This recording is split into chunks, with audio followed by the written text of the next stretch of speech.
World Business Forum Lima 2019, organizado por Wobi por primera vez en el Perú.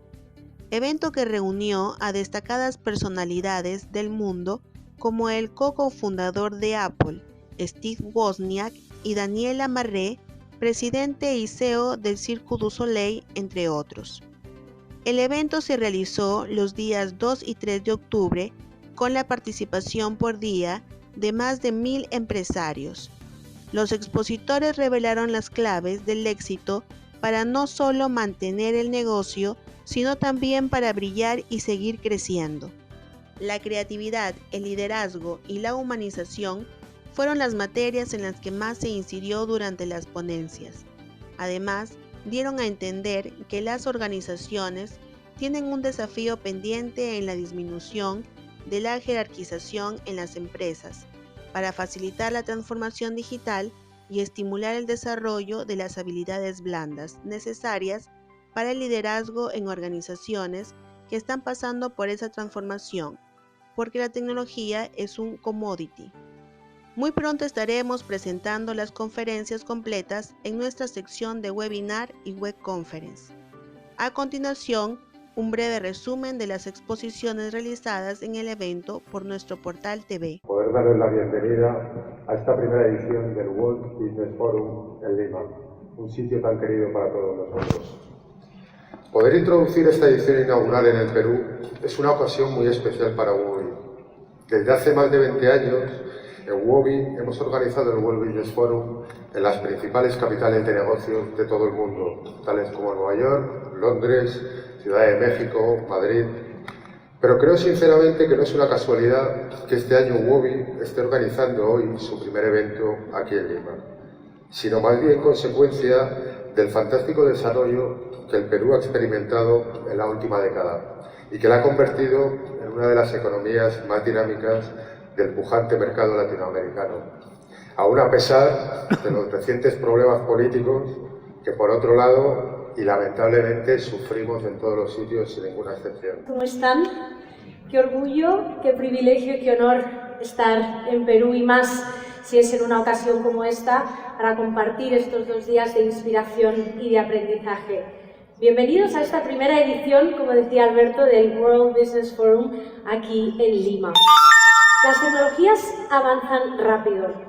Cada vez estamos más conectados, las empresas son casi inevitablemente globales y además están expuestas públicamente a través de las redes sociales a un cliente que es exigente y también cada vez más crítico, pero también un cliente que puede convertirse en el mejor embajador y en un fiel defensor de una marca que comparta sus valores. En esta realidad, que es la nuestra, la palabra es disrupción. Lo importante es aprender a ir más allá de la capacidad de adaptarse. La clave está en moverse a la velocidad del propio cambio. La clave está en ser exponencial. Por eso, durante los próximos 2 días, exploraremos los rasgos de los nuevos líderes. Veremos cómo potenciar, atraer y retener el talento para crear equipos multigeneracionales, multidisciplinares y de alto rendimiento. Hablaremos de la importancia de la creatividad y también de por qué la innovación no puede quedarse relegada a ser un departamento en una empresa, sino que tiene que convertirse en el corazón de su cultura. Para tocar todos estos temas tendremos a 10 mujeres y hombres que son referentes en su campo y que son quienes hoy están definiendo y redefiniendo las teorías y prácticas más eficientes. My mission in life is when I am allowed to have these sessions, I want each of you to take 2 items home and practice and practice and practice like the champions for Olympics practice. Leadership is practice. If you practice a determined athlete, you build your exponential capacity. Capacity is in the brain. A vision has to be credible. Vision has to be believable. A vision, its outcome has to be measured. Please note those three words. It has to be credible. It has to be believable, even though impossible. And its outcome has to be measurable. For us to have exponential, we must have a vision. People can visualize. So I'm going to give you some, and I want you to work with me in small groups of two. Reflect on this. That is obsolete. Claro? This is very important as I take you through. How many of you use Uber, Lyft? You love it, don't you? I don't have a car, I never had one. Why do you love it?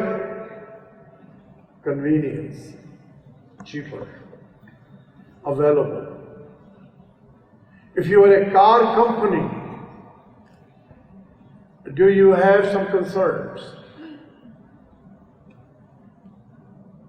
The total demand for cars is declining. So Joe said, Professor, I'll send you a plane, come to the house, stay overnight, have dinner with me and my wife. After I did, got red carpet treatment. We had dinner, 10 o'clock, the wife retires. By this time, we have consumed 2 bottles of wine. Claro? So I said, Joe, first my confession. He said, yes, Professor. He never called me by my name. I said, I gave you a poor grade. He said, oh, no, Professor. That was a wake-up call. I took it to heart. My course was how to search changes. I taught 66 sessions to a class of 80 people every year, how to search opportunities. And I gave a poor grade. And so we began to talk. So he gave me 4 points. Please take those out. And these 4 points are very true for most of the CEOs. I have worked in my life in America, in Japan, in China, India, Brazil, Thailand, and Germany. Item number 1. You have heard it before. People don't do it. He said, Professor, I always recruited people better than myself.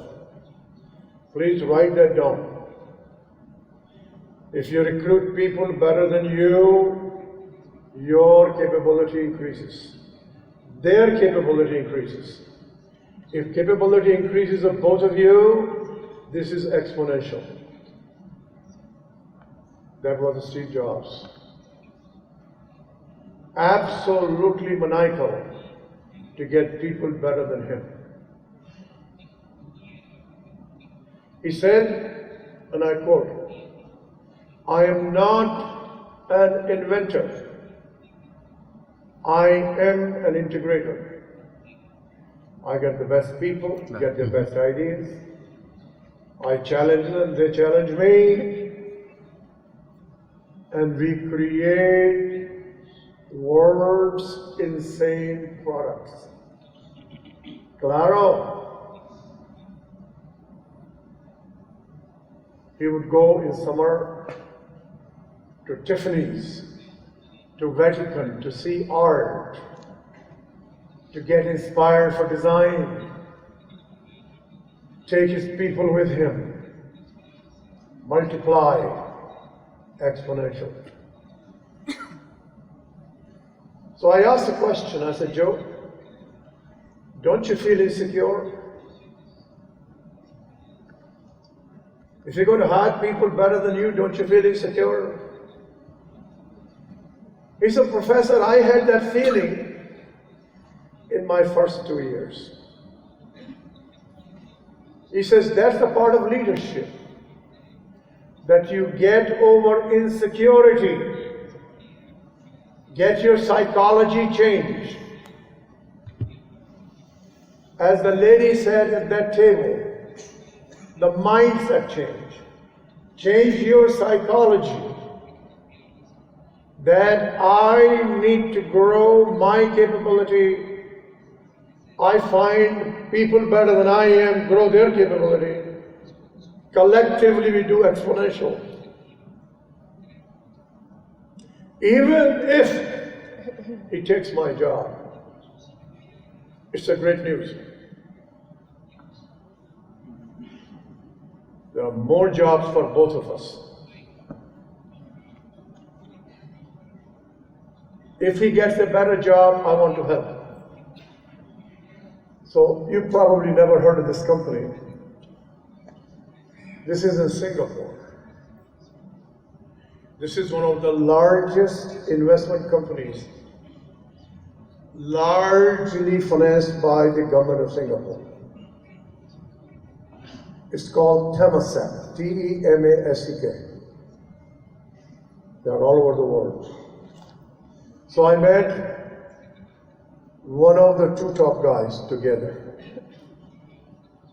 And he was telling me about a young man. La era humana, donde otra vez el centro es el ser humano y su potencial de talento. En el mundo además nos enfrentamos a varias macrotendencias. La primera es clientes más sofisticados.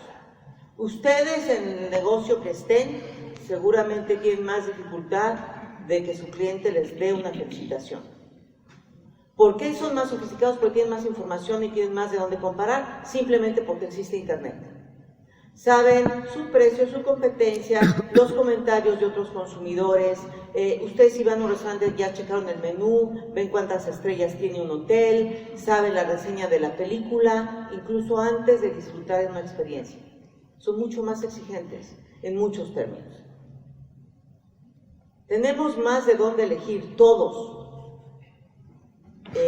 Cuando vamos al súper, pues hay una infinidad, por ejemplo, de productos lácteos, que es muy difícil incluso distinguir qué quiere decir semidescremado desde 75% descremado. O la diferencia entre fruta picada y fruta triturada que venden ahora en los yogurts. Y ya no hablo de shampoos y de productos de belleza para hombre y para mujer. Pero no solo hay una variedad de productos, también ahora compramos por medio de la apps. Hoy también podamos buscar una pareja, un novio, una novia a través de Internet. Tenemos más de dónde elegir de todo. Airbnb, escoges el hospedaje que quieras, del tamaño que quieras, al precio que quieras. Eso hace muy diferente el mundo de trabajo porque los candidatos también tienen mucho más de dónde elegir. No se limitan a las ofertas de su ciudad.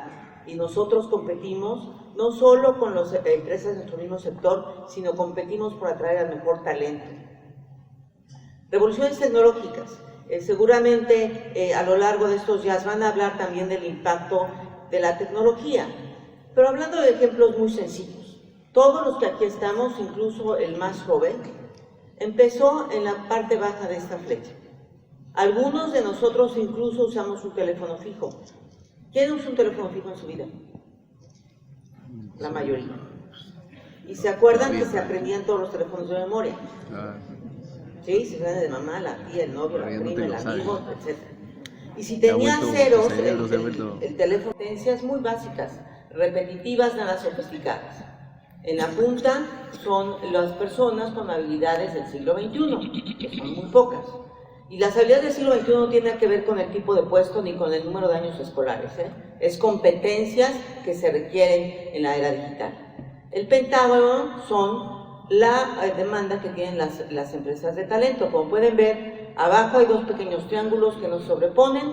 Eso es desempleo, subempleo, informalidad, delincuencia, frustración, ninis, todos aquellos que conocemos que no encuentran un trabajo. Y arriba, los triángulos naranjas es la dificultad que tienen las organizaciones para encontrar el talento. En Manpower Group hacemos una encuesta anual donde a 60,000 empleadores les preguntamos si tienen problema o no para encontrar talento en el momento adecuado, al precio adecuado y con las competencias requeridas. En el mundo, el 42% dice que tiene problemas. En Perú, el 43% de los empleadores dice que no encuentra el candidato ideal cuando lo necesita. Eso implica reconformar cómo construimos la reputación de la marca, no solo para los clientes, también para el mercado laboral. Y cómo tenemos que hacer para retener diferentes grupos. Después les preguntamos qué hacen para solucionar el problema, para atraer al mejor talento del país o de la ciudad o del mundo. Ahí están una serie de estrategias, pero fíjense hasta abajo. Solo el 2% tiene una estrategia dirigida a jóvenes, 1% a adultos mayores y 0% a mujeres. Entonces queremos inventar el hilo negro cuando haya un pool de talento dispuesto a trabajar, muchas veces preparado, pero lo rechazamos porque no tiene experiencia en el caso de los jóvenes. Y en el caso de los adultos mayores, pues ya si tiene 45 años ya es viejito. Estas son las cosas que las organizaciones seguimos haciendo y perdemos una oportunidad. Porque si en el 43% de los casos no encontramos candidatos, estamos perdiendo dinero. Entonces tenemos que hacer una estrategia dirigida por grupo, porque necesitamos nuevos perfiles para el siglo XXI. Porque si no, no vamos a ser competitivos. Necesitamos prepararnos, innovar y adaptar nuestros requerimientos, a la demanda, a la oferta, pero también, como que ya les dicen señor y señora, ¿no? Cuando van a algún lugar. Esa es la generación X. Los millennials. Los millennials tienen grandes diferencias entre los primeros millennials y los últimos millennials. Y además ninguna generación es que nace el año siguiente y ya cambiaste. Hay sus matices en ese transitar y algunos tenemos de varias generaciones el perfil. Pero ¿qué pasa con los millennials dentro de la organización? El video, por favor.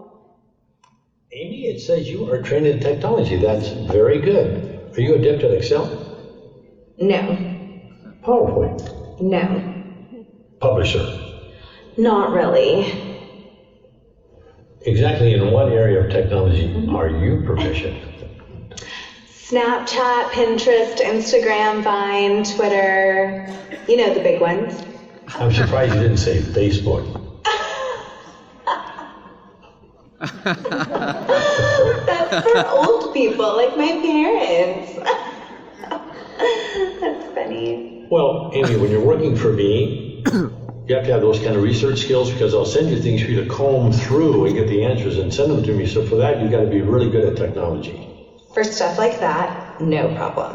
I'll just ask Siri. You just ask Siri? You know, Siri tell me this, Siri find me that. We're all good at getting you the answers. Tell Siri I want you ready to go at 8 sharp each and every morning. I don't understand.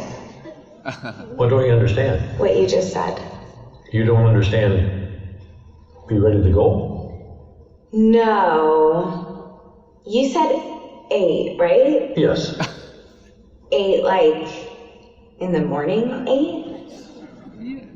Yes, in the morning. Yeah.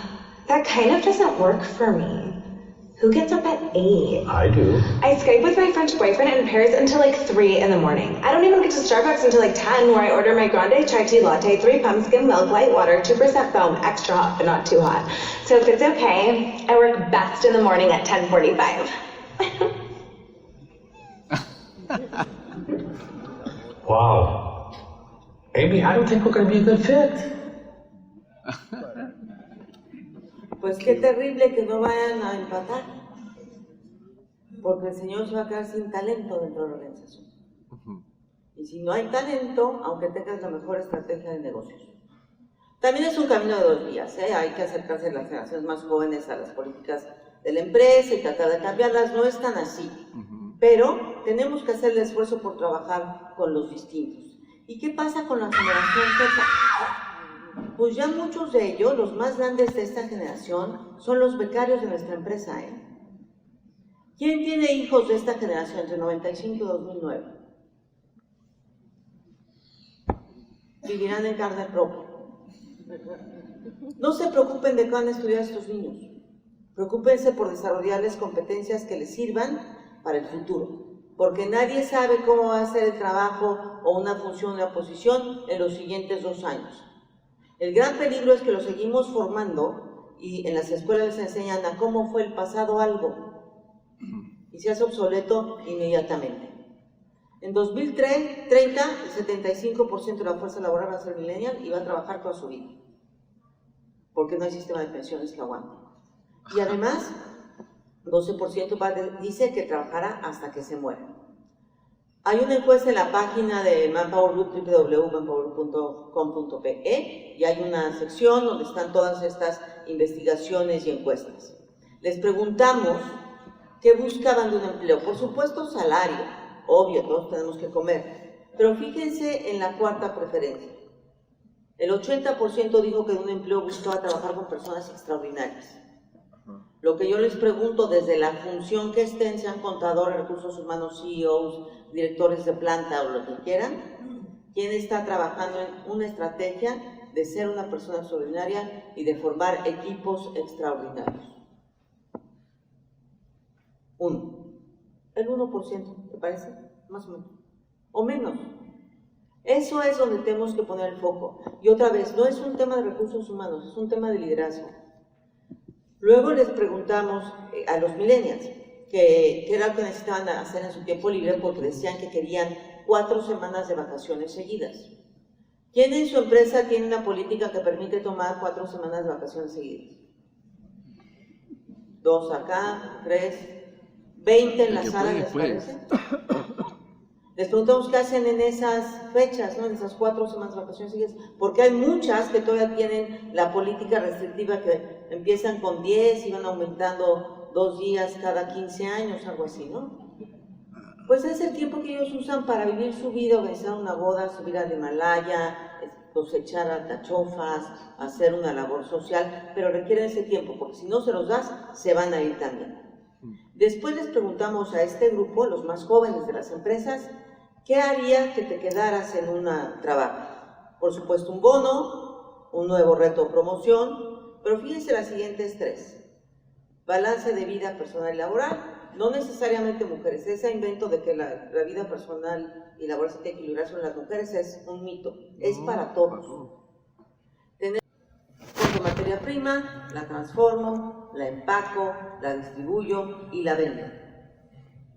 Pero hoy manejamos ecosistemas, hoy estamos inmersos en cadenas de valor, ¿sí? Hoy colaboramos no solo con proveedores, muchas organizaciones, muchos sectores están colaborando entre la competencia para generar un producto mejor.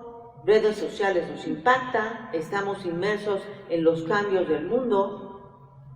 La gran diferencia es que en el modelo anterior, en el más simple, buscamos en la gente lealtad, que hiciera lo que estaba haciendo los siguientes 50 años.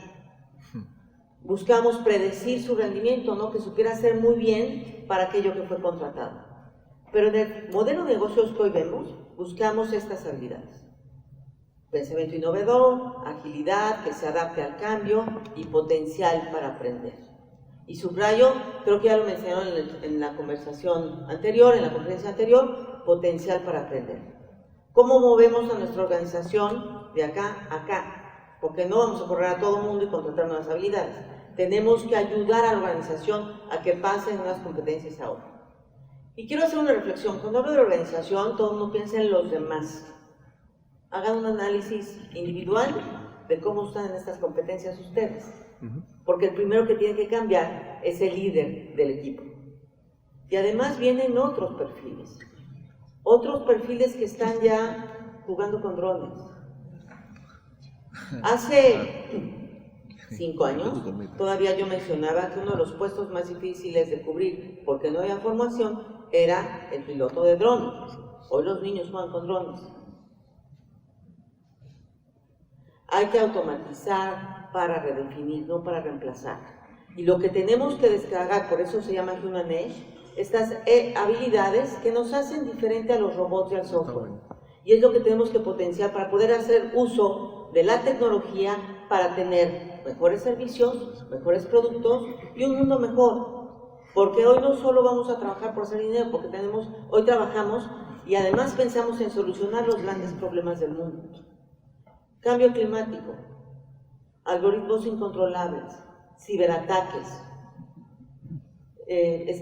muerte de los peces por contaminación. A full house here, everybody's expecting to see you. So first of all, I'd like to say thank you for joining us in this first edition of the World Business Forum here in Lima. It's a great pleasure having you here, and to me personally, a great honor to conduct this interview with you for the next hour. So, thank you. I assure you the honor is mine. No. Well, I'm sure you've been telling this story for many years, but I'd like to start from the beginning. Let me go back to the first steps. I'd like you to share with us what were those first steps when Apple was not even a company yet? Okay, well, Apple had really two starts. First was a little tiny start out of our homes, out of the garage, you might say. Although we didn't run business in the garage, it was the only place we could use it to assemble things and drive them to the local store. And then we had a real start for the real Apple of today with a great product that was going to make a pretty big company, a huge company. So there were really two starts. And Steve and I started out very young. We were in our young 20s. We had no money. We had no savings accounts in the bank. We had no business experience. We had no reason for people to, really think that we were onto anything. The whole idea of a personal computer, I had hit on the formula for how to make a computer the right way and the affordable way and the useful way. I had stumbled on that just basically to show off my engineering skills and all in a group of people who really believed that once we had our own computers, society was going to change. And that was my motivation. Now, Steve Jobs came into town later. He didn't know the computer existed yet. And I took him down to a club of people, and he watched the enthusiasm. And that's when he said, we should start a company. Steve had zero. I was an engineer at Hewlett-Packard. I had an income and an apartment. Steve had zero, and he was always looking for some way to be an important person. He had to someday have a company. So the two of us got together, and we took my first little project, which wasn't even designed by myself as a computer, but a modification into a computer, and we started going towards, we're going to sell a piece for it. We're going to build a piece for $20 and sell it for $40. That simple, that humble. We had no money. But before we ever shipped any of that product, called the Apple I computer, which gave away the formula for today's personal computer, we were demonstrating my Apple II computer, which was really going to start a big company. One of the greatest products ever. It not only was a good, easy-to-use computer right out of the box, which the world had sort of never seen, that could do useful things at an affordable price, but also I believed in fun. I believed in games. I had designed games for Atari, like Breakout, where you hit a ball against bricks, and I believed in that. And the Apple II computer that I designed was the first time ever that arcade games were in color. Up till then, they were being built by companies like Atari, all black and white in big boxes, but they were black and white TVs. It was also the first time ever, my Apple II computer, that arcade games were software. A young 9-year-old with a simple programming language for 9-year-olds called BASIC could sit down and write a game and have colors moving on the screen and write a game in one day. Before that, games were hardware, which meant 100 chips, 150 chips, and thousands of wires that a skilled engineer had to hook up the right way to get signals going. It would take half a year to create a new arcade game before the Apple II computer. So this was a big revolution, and it was worthy enough. Steve Jobs wanted a business so he could be important, do some important things, and me, I just wanted to be a great engineer and create these little products. And for about 5 years leading up to that, once a year Steve would come into town. Steve Jobs would come into town, see my latest creation turned into money for us, and money was good. Of course. So we started Apple, but I was against ever being, I wanted to be a middle-level person my whole life. I had determined when I formed my personality that I just wanted to be in the middle. I didn't want to be poor, I didn't want to be super rich, I didn't want to have any of my values corrupted, which sometimes wealth and power do. You just want more of it. And so I had a little decision to go through in starting Apple as a real company. And my purpose was just to get my computer, my design, get it to the world. But more than that, I just wanted engineers to look it over and say, wow, great engineering. And Steve wanted business and a company, and boy, he did everything in the world possible to make sure that the right things got done. And his thinking was very different than a lot of other people. He was always kind of one step ahead of anyone else. So maybe we could say that the key to Apple's success was that mix of those two very different personalities, the business mentality of Steve Jobs and your technological excellence. Yes, and it leaves out a marketing importance. That was the third leg of Apple, and our investor, Mike Markkula, came in to run marketing and explained that marketing was more important than engineering. Our product, the Apple II, had come from engineering, but marketing was understanding people, their needs, the values, how you promote products, how you introduce new products. So Mike Markkula was very important too, and Steve Jobs learned from him the aspects of marketing. Yeah, well, I guess that when you are starting up, it's very important to have like an angel like Markkula, and in your case. How do you find a personality like that to invest in your dream? Well, I was not the businessman, so I didn't go out to find an investor. I mean, I don't even want to ever be involved in investments and watching financial numbers. I don't own any stock. I've never used Apple stock app to this day. I like my head to just be free. I can live a life like normal people and be around all levels of life. I don't have to be at the top or the bottom. And Steve Jobs was more the person who went out because he wanted a business so badly. He wanted an investment because now he went from having zero chance of ever being wealthy based on academics and things like that. All of a sudden, he was founder of a company that had big money invested. So how do you find a person like that? Steve Jobs had a personality to just go out and try every avenue, try other companies he knew that might buy us in and make some money, or try a venture capital, and eventually one of them turned him on to this investor, Mike Markkula. Mike Markkula had been an engineer who went into marketing at Intel, the chip maker, and he retired early. He had enough Intel stock, and he got out of the business rat race, and he was looking around for interesting things to do. So it was very lucky that we found him, and he believed that we were on to the next big thing. Well, Steve Jobs had quite a personality. He's an icon now. And could you tell us how was he as a colleague, as a friend, and also as a businessman? You've been tracing a little bit of his character through business for your last words, what you were saying. But how was he as a friend and as a colleague? And did he change a lot after Apple started growing? Yes. People talk about Steve Jobs 1 and Steve Jobs 2. When he returned to Apple, he was a little more patient and cautious and didn't step on people as much, but it's hard to tell. It's hard to tell, it still happened. But I knew Steve Jobs 0, way before all of this.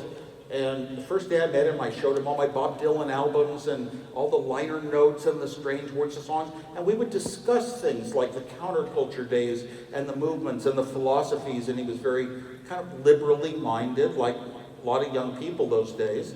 And, we'd go to concerts together. I remember he wanted to attend college at Reed College up in another state, and I drove him there, and I wound up driving about half a dozen times, a long distance, to visit him, met all of his friends and all that. We played pranks, we told jokes, we did all the things young people did, and even back then he would eat things like pizza.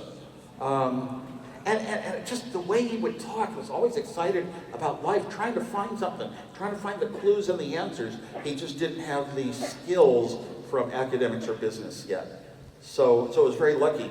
So close, I tell you, I had a great product in my hand, and I could have gone with any other people, my engineer friends at Hewlett Packard. Hewlett Packard turned me down 5 times for the personal computer. But my engineer friend said, this is the best product they've ever seen. And maybe somebody else would have said, let's start a company. But Steve Jobs was my loyal friend. I'm so loyal to that. We've been doing little companies with my products for like 5 years. And loyalty is important. I was loyal to Hewlett Packard too. I proposed it to them before starting Apple. They had to turn me down or I wouldn't have done Apple because I loved my company and I wasn't going to do something behind their back. I'm sure they're regretting those denials? No, they don't regret it, actually, because I've spoken to the top people, even the vice presidents that signed it all off, and no, you just, you win some, you lose some, you hit and miss. It's hard to tell. Nobody in the big computer world believed that these little small personal computers were going to amount to very much money, very much success, big companies. That was very, very doubted. Well, there might be some entrepreneurs among our audience, and I'd like to catch on that what you were saying right now. You had a steady job at Hewlett Packard. When's the time to decide to leave that steady job and jump to your dream? There is no one set time. I have an example in my case. First of all, just out of college, you don't really have any career, and I decided I wanted to be an engineer for life. I do not want to move up the money scale, the management levels in a company. I want to do what I love doing, hardware and software design. So I'm going to be an engineer for life. And I forget what the question was. When do you decide to when do you decide? leave a steady job? And okay, well, the first most important thing when you're just out of college is pay your apartment rent, right? So working for a real company in the daytime, of course, I was doing engineering, which I loved anyway, so I loved my daytime job. But at night, if you're young and you don't throw your life away and just party and drugs and all these other things, I was so much a geek, I didn't have any chance of a girlfriend. So I had lots of time at night to work on my own projects, and eventually we had a big product, and I had to decide, leave Hewlett Packard. And I told Steve Jobs, for the big money, I said no. I told Steve Jobs and Mike Markkula, no, I want to be an engineer at Hewlett Packard for my entire life, because at Hewlett Packard, we design products that engineers use. I'm an engineer building products for engineers. I know the marketing. And I said, I love designing computers, and I could do that if we start Apple. But I've proven that I can design computers on my own time at home. I've designed 2 computers in a year in mass storage and wrote a basic computer language, and I did all the things I love doing. So I said no at first, and finally a friend convinced me. Start this company as Apple Computer, and it's okay to be an engineer for the rest of your life. You do not have to run a company. That went against my ethics and other principles I have. Non-political, I don't want to force other people to do things my way. So then I picked up the phone, called Steve Jobs and said, yep, we're starting. okay, and it went really good. It went well right from the start, because our product was a leader. You know, when you say, oh my gosh, we're ahead of a revolution that's changing the world. That's what we felt, even though the dollars, the money, did not justify that thought for quite a while. It was about a year before we took off. It wasn't as a game machine. The first spreadsheet program just became beloved by small businessmen. Walk into a store and set up your spreadsheets, income categories, expenditure categories, month by month, and make changes and see the results. That all of a sudden shot our sales up 10 times. We were going to be a big company. We were going to go public with an IPO and make big money. So that was a huge step, and Apple was flexible enough to try to follow the market, basically. The business ends of Apple would go in the business market more than the game market. One of our leaders, Trip Hawkins, wanted Apple to continue in strong gaming, but he got turned down, so he left the company and started another company called Electronic Arts. So I was one of the founders of that too. I like games. So at that point in time, you're already playing with the big boys. At that when you get to that point in Apple, you're already like a big deal.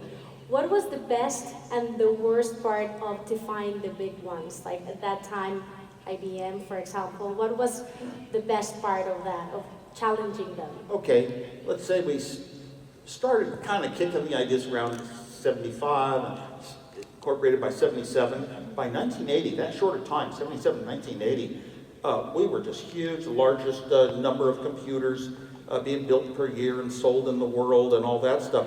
Steve Jobs was very worried that big companies like IBM that have resources and have been in the business for a long time would come in and step on us. And Mike Markkula said, no, they have teams of people. And if their people are smart and we're smart, we can do just as good. If you have a market that's going up and you have a good share in the market, be it 50%, be it 90%, whatever, you will grow as the market grows, you'll retain your share. And it didn't actually come true in this case. IBM had so much marketing prowess, reps going into companies and all that, that eventually by about 80-something, maybe 82, 83, 84 even, the IBM PC was passing us in market share. So it wasn't something we ever worried about. Apple continually grew because we were opening up new markets, meaning new countries of the world. We were introducing our computer sales into, and we were improving products, and more people were discovering computers can help them in life. They were going into more distributed marketing areas like education. So we were growing anyway. And when you're growing and growing fast, you don't really necessarily pay a lot of attention to, well, we should have had a higher market share. You don't think that way. Like, even though you were growing, the company was growing, you decided at a certain point that you wanted to quit, well, to leave Apple, and you sold most of your stock. No, what happened there? Not true at all. You didn't? Steve Jobs sold all but one share when he left. Okay. Not I. You didn't? No, I'm loyal to Apple for the rest of my life. Who could ever start something so good? And I have never left Apple. I'm the only person who's received a paycheck every week since we started the company. Okay. I get a small paycheck to this day, token. I had an airplane crash in 1981. And when I came out of amnesia 5 weeks later, I called up Steve Jobs and told him that the Macintosh team was in great shape for that product. I was on the team. And I said, this is my last chance to go back to the university, Berkeley, and get my degree, my last year of college. And I was going to take it. My name was famous, so I had to use a fake name. And my Berkeley diploma says Rocky Raccoon Clark. So a lot of people said I left Apple, but I stayed on the payroll. I actually spoke at events for Apple and carried on. And after I was done with that year and a little bit more business, I came back to Apple as a senior engineer for some more years. Then I left in 1975 or 6, and I left, and people say, oh, you left because you were unhappy that about Apple. No, Steve Jobs made that mistake once and assumed it. But I was not unhappy at Apple. I was unhappy that the Apple II division, where I worked as a senior engineer, they were just getting disrespected by the company, largely because of Steve Jobs. Thought it was Apple II versus his product, the Macintosh. And his product, the Macintosh, was going to make him so famous and it was going to take over the world. That's true. We all believed in that. I believed in that the Macintosh was the future. But he put down the engineers and disrespected them, and they didn't get heard. And I spoke out about that. And so it was thought that I didn't like what was going on at Apple. Not true. I left the company for a startup. Had an idea. This was back in a day when you only had 2 remote controls in your home, a VCR and a TV. There were no remote controls for hi-fis. There were no satellite television being sold yet. There were almost no laser discs in the United States. So I was a rare person who had 5 remote controls thinking, how can I make them into one device? And I had some good ideas of approaches to do that. So I left to start a startup company and build the first universal remote control. What could be more exciting? But I still stayed an employee of Apple too, under all their whatever employee contracts I have.